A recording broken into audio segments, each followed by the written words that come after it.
Penduduk Purus yang taat beragama. Purus, ketika itu merupakan kampung yang penduduknya tak begitu ramai seperti sekarang ini. Namun penduduknya sangat taat menjalankan perintah agama. Itu dapat dilihat, ketika Tuan Guru Sapat sampai di sana, di Purus sudah berdiri sebuah masjid yang ramai dikunjungi masyarakat setempat. Mereka sangat taat melakukan sholat berjemaah. Lalu, setiap usai sholat Isya selalu diselenggarakan pengajian agama. Sebagai Muslim, Tuan Guru Sapat dan teman-temannya juga bergabung dalam jemaah dan pengajian tersebut. Pada suatu malam terjadilah suatu peristiwa di dalam masjid tersebut. Sebuah perdebatan kecil. Mereka mempersoalkan sebuah istilah di dalam kitab yang tengah dibahas. Kitabnya pula, tak lain, adalah Sabilal Muhtadin, buah tulisan moyang Syekh Muhammad Arsyad Al-Banjari. Guru pengajian tak dapat menjelaskan apa maksud sebuah istilah di dalam kitab tersebut. Tuan Guru Sapat yang menyimak kejadian tersebut merasa agak geli juga.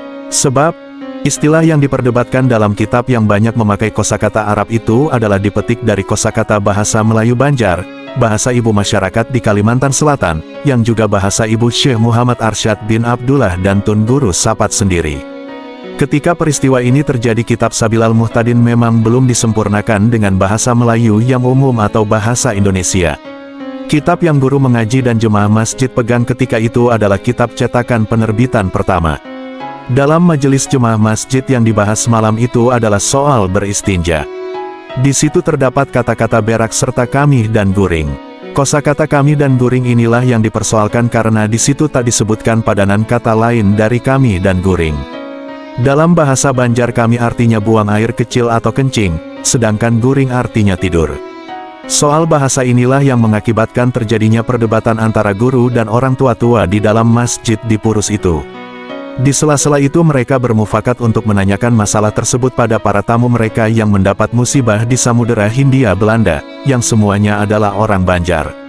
Ketika pertanyaan itu diajukan, semua kawannya langsung menunjuk Tuan Guru Sapat sebagai juru bicara karena beliaulah yang paling berilmu di antara mereka, yang juga merupakan keturunan langsung dari Maulana Syekh Muhammad Arsyad Al-Banjari.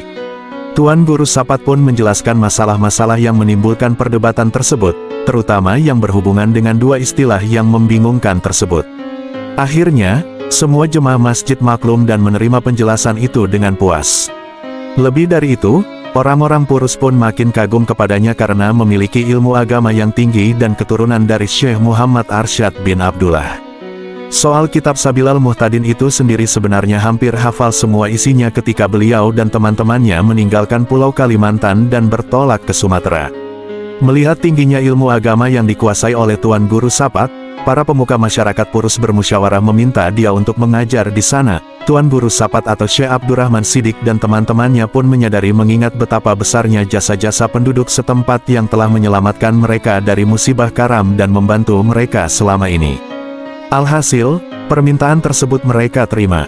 Namun, mereka meminta pula kepada masyarakat Purus bahwa mengajar di sini hanya dalam jangka masa 3 bulan.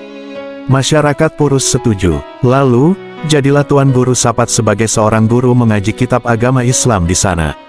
Seraya jadi pengajar, mereka juga memperbaiki perahu yang pecah, dengan maksud dapat digunakan kapan diperlukan lagi.